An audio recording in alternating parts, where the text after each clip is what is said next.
अस्सलाम वालेकुम, मैं हूं आपकी मेज़बान दुर्दाना शहाब TV20 की तरफ से प्रोग्राम फेस ऑफ फैक्ट्स के लिए। और आज मैं जिस शख्सियत के साथ हूं और जिनको मैंने बहुत अपनी स्टूडेंट लाइफ में भी मैं बहुत एडमायर करती थी और बहुत मुतासिर थी, और जिनके बात करने के सलीक़े को देखकर मैं बात करना चाहती थी कि मैं भी उसी तरह से बात करूं। और मैंने बहुत सीखा है उनसे गुफ्तगू करना, और उनके तारुफ़ के लिए अल्फाज तो बहुत कम है, लेकिन इतना कहना काफ़ी है कि एक हमज शख्सियत से जिन्होंने ना सिर्फ ये है कि ब्यूरोक्रेसी भी की में भी काम किया है, उन्होंने सियासत में भी काम किया है, बहुत सी किताबों की मुदीरा भी हैं, राइटर है उसकी बहुत सी किताबों की, और सोशल वर्क भी बहुत सारा करती हैं, और विमेन इश्यूज़ के हवाले से भी बहुत ज़्यादा फोरम्स पर अपनी आवाज़ को उठाती हैं। सिंध असम्बली की जब मेंबर थी तो हमने वाहिद देखा था अपोजिशन में कि जो बहुत इंतहाई संजीदगी के साथ उन मसाइल की निशानदेही करती थी जो एक अपोजिशन को करना चाहिए। और उनके साथ बात करने के लिए आज हम आए हैं, और हम अपने लिए इस बात को एजाज़ समझते हैं कि पाकिस्तान की ख़वातीन के लिए रोल मॉडल हमारे साथ जिनका नामी महताब है, महताब अकबर राशिदी साहिबा। अस्सलाम वालेकुम आपा। वालेकुम अस्सलाम दुर्दाना। इतनी सारी बातें सोचना पड़ता है, मुझे सोचना पड़ता है कि ये कैसे। खैर एनीवे, बहुत शुक्रिया। नहीं, एक्चुअली ये इसमें कोई दो राय नहीं है कि आप पाकिस्तान की ख़वातीन के लिए एक रोल मॉडल हैं। आपने एक एग्जाम्पल सेट किए और उससे औरतों के दरमियान एक कॉन्फिडेंस बिल्टअप हुआ है आपकी शख्सियत की वजह से। आज हम आपकी शख्सियत का अहाता करेंगे, जिसमें हम सबसे पहले बात करेंगे आपके आगाज़ की, कि आप जिस तरह से आई, आप एक PTV से आपने अपना आगाज़ किया, और उसके बाद आपका जो सफ़र रहा, तो हम थोड़ा सा उस प्रोफेशनल सफ़र के बारे में आपका जानना चाहेंगे। PTV से तो आगाज़ नहीं हुआ। आगाज़ तो मेरा बेसिक जो बेस है, जो बुनियाद है मेरी, वो तो है टीचिंग। और जब सब से पूछा जाता था ना कि बड़े होके क्या बनना है, तो उस ज़माने में लड़कियों के लिए दो पेशे होते थे, या तो आप डॉक्टर बनो या आप टीचर बनो। मेरे घर में तो मेरे बाबा टीचर, मेरी बड़ी बहनें टीचर, लेकिन एक जो चीज़ मैं क्यों टीचर बनना चाहती थी, मैं अपने आप से सवाल पूछती थी, मैं क्यों टीचर बनना चाहती हूँ। तो मुझे ऐसे लगता था कि टीचर जो है, उसके लिए शागिर्द जो है वो इस तरह से होते हैं, खाली स्लेट नहीं होती। आप उसके ऊपर जो नक्श बना दो वो रहता है, याद रहता है, बच्चे याद रखते हैं। हमारे टीचर्स ने हमें, कभी मुझे किसी टीचर की एक बात याद आ जाती है, ओहो आपा सोहरा ये कहती थी, आपा जाहिदा जब पेंटिंग करवाती थी तो ये कहती थी, या आपा मरियम हमें क्या बताती थी। तो वो आप शऊरी लाशऊरी तौर पर आप जज्ब करते हो चीज़ों को। तो या मे बी कम्युनिकेशन, आप लोगों तक बात पहुंचाते हो। उस वक्त तो रेडियो में भी गई हूँ मैं, रेडियो भी मेरी एक बुनियादी दरसगाह आप कह सकती हैं। तो रेडियो में गई, तो मैं टीचर बनी, लेकिन रेडियो पे मैं पहले गई। और मेरी उम्र कोई थी मेरे ख्याल में 10-11 साल, और छठी में पढ़ती थी। मेरी बड़ी बहन जाती थी रेडियो पे, तो वो जैसे हमने देखा है ना अपना माहौल, अकेली लड़की नहीं जा सकती, माएँ निकलती हो तो इतने से बच्चे को साथ लेके चलती हैं, वो उनको संभालता है। जी, बिल्कुल। माशरा हमारा देखें, वो बच्चा उसका शेपरॉन होता है। तो मैं जाती थी आपा के साथ, उनके साथ मिलके, तो मैं देखती थी बहुत सारी चीज़ें मैंने अपने अंदर जज्ब की। अदायगी कैसे होती है, डायलॉग कैसे बोले जाते हैं, पॉजेस कहाँ आते हैं। और उस ज़माने में आप ये देखिए, MB अंसारी साहब थे जनरल मैनेजर, क्या अच्छी रेडियो का वॉइस। वो बुखारी साहब के वो शागिर्द थे। उसमें आप मुस्तफ़ा कुरैशी देख लें, हिमायत अली शायद वहाँ होते थे, मोहम्मद अली, इतने बड़े हमारे आर्टिस्ट वो वहीं से निकले, रेडियो से, रुबीना कुरैशी, और मतलब यू नेम इट, इस तरह के, जरीना बलोच। तो वहाँ से मेरी इब्तिदा हुई, छठी क्लास में थी। और वो बच्चों के जैसे होता है ना, सुबह बुलाते हैं तारुफ, पोइट्री सुना दो, क्या सुनाओगे बेटा, नाम बता दो। तो मुस्तफ़ा कुरैशी भाईजान होते थे, मैं और आफ्ताब मेरा छोटा भाई, हम जाके अपना तारुफ करवाते, फिर हम नज़्म सुनाते। फिर उन्होंने मुझसे कहा, MB अंसारी साहब ने, कि हमें बच्चों की आवाज़ की ज़रूरत है, तो आप ऑडिशन दो। तो मैं ऑडिशन देने गई, फेल हो गई। अच्छा। हाँ, मैंने कहा हो गई भाई, मयार देखे ना, उनका मयार था। फिर उन्होंने कहा दोबारा आ जाओ, फिर दोबारा दिया, फिर फेल हो गई। तीसरी दफा जब कहा, मैं कहा मैं नहीं आती, मुझे बाबा डांटते हैं कि स्कूल मिस नहीं करो, तो मैं तो नहीं आती। तो उन्होंने कहा नहीं, इस दफा आ जाओ, इस दफा आ जाओ।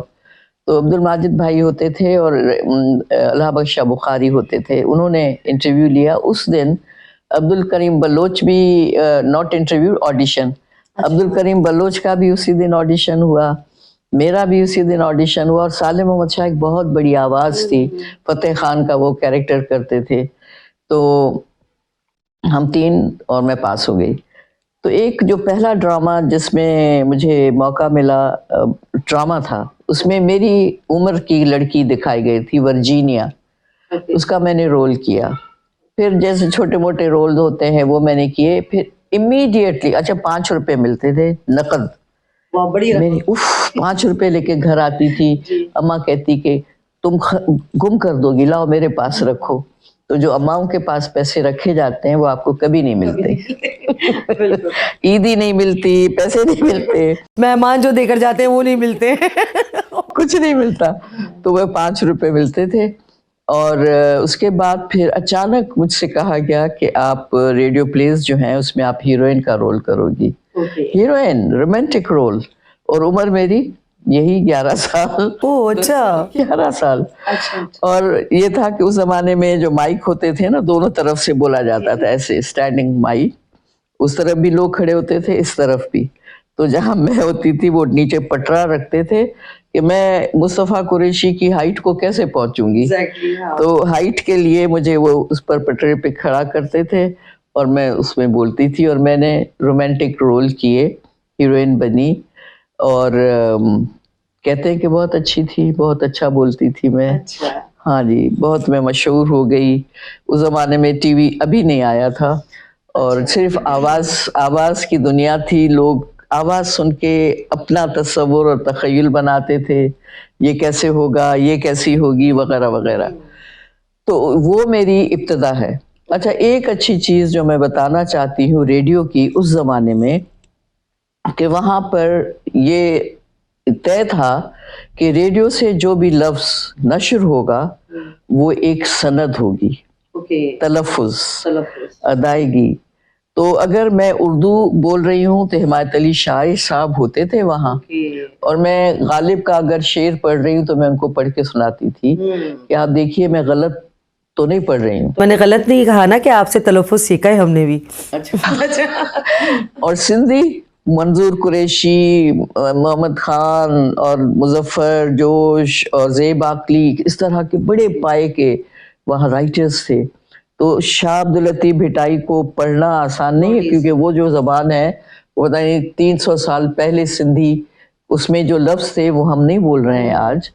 तो उनको उसको भी मैं गलत नहीं बोलना चाहती थी, तो मैं उनको सुनाती थी कि मुझे दुरुस्त करें आप। तो ये मेरे अंदर एक चीज़ थी कि सही बोलना है।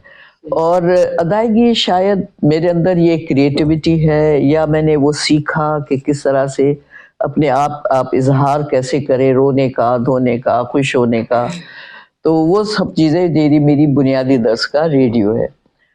टीवी पे मैं आई हूँ 1974 और इंटरव्यू हुआ था पहले।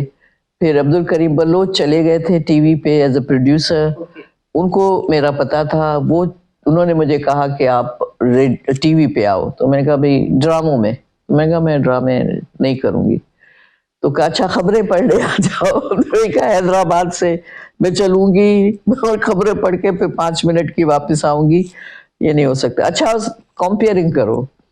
तो शिरीन खान ने मेरा ऑडिशन लिया था टीवी पे, और पहला प्रोग्राम जो मैंने किया था उर्दू में किया था, बच्चों का क्विज।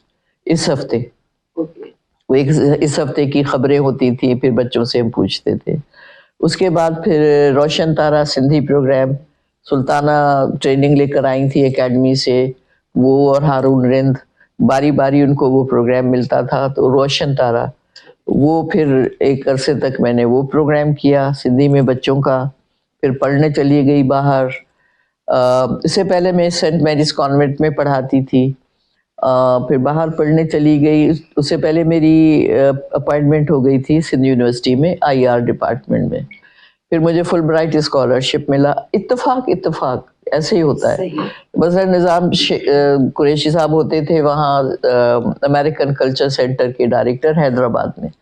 تو میں جاتی تھی, کبھی سیمینار ہو رہے ہیں, کبھی کچھ ہو رہا ہے, تو مجھ سے کہتا مس چنا آپ کیوں نہیں اپلائی کرتی ہو فل برائٹ کے لیے. مجھے پتہ ہی نہیں تھا فل برائٹ کیا ہے.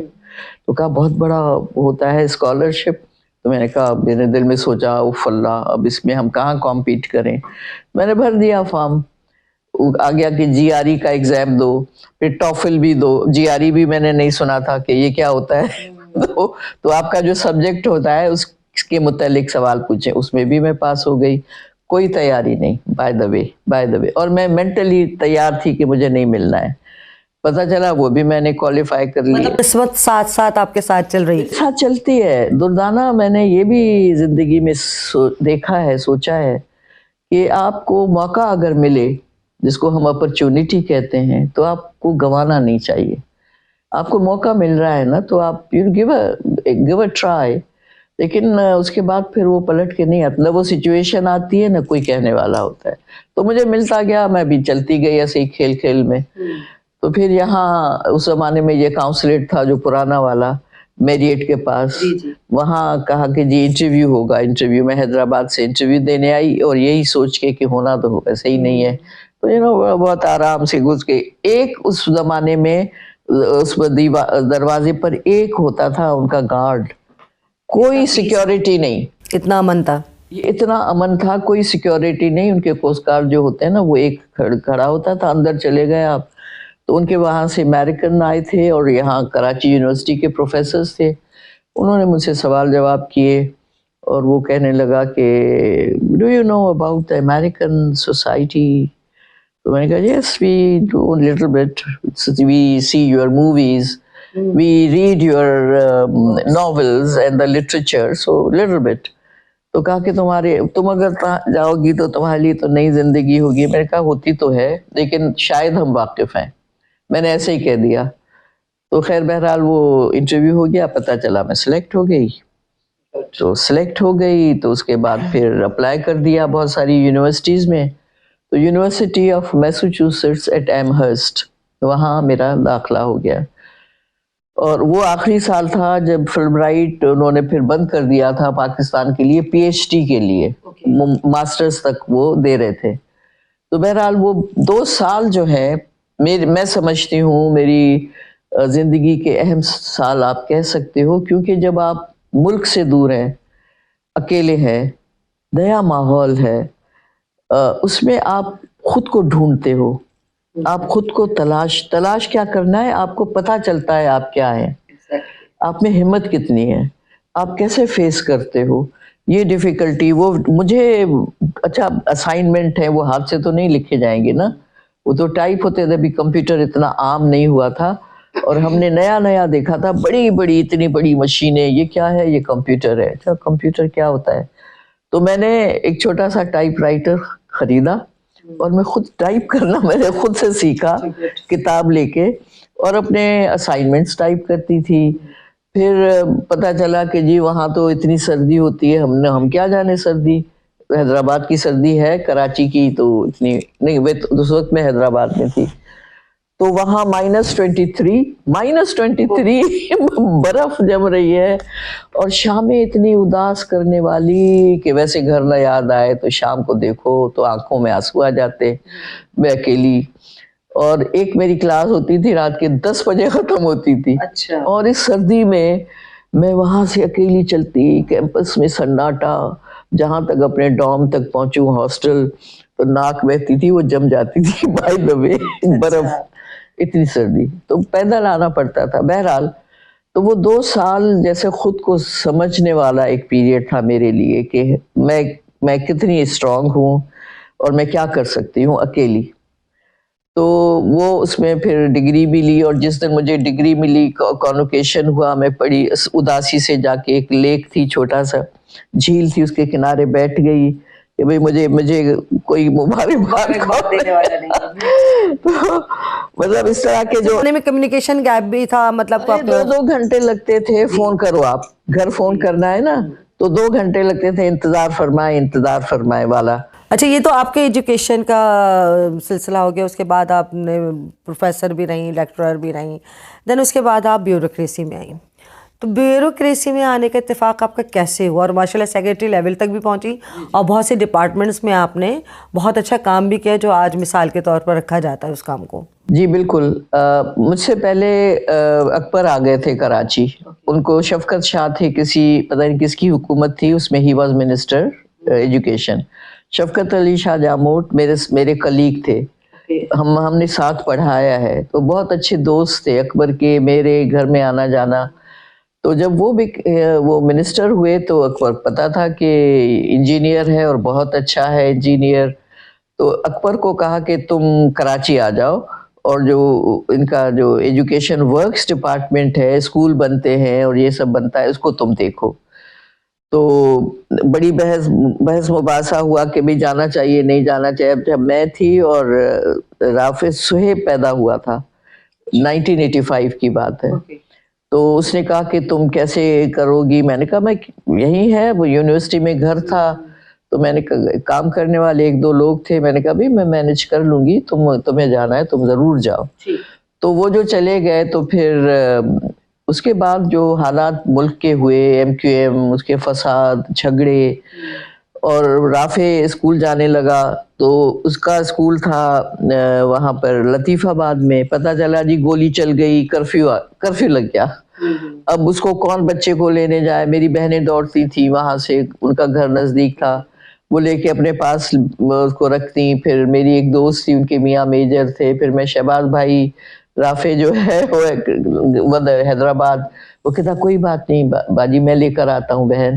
وہ اپنی آرمی کی گاڑی وہ لے کے جاتے تھے، اور وہاں سے آپا بیٹھتی تھی، رافع کو میرے پاس چھوڑ جاتی. تو یہ بہت ایک انسرٹنیٹی اور خوف کا ایک موسم تھا، حالت تھی جس میں پھر یہ طے ہوا کہ بھئی ایک ساتھ رہنا چاہیے، ایک ساتھ رہیں، چھوڑو اس کو، حیدرآباد کو چھوڑو، کیسے چھوڑیں.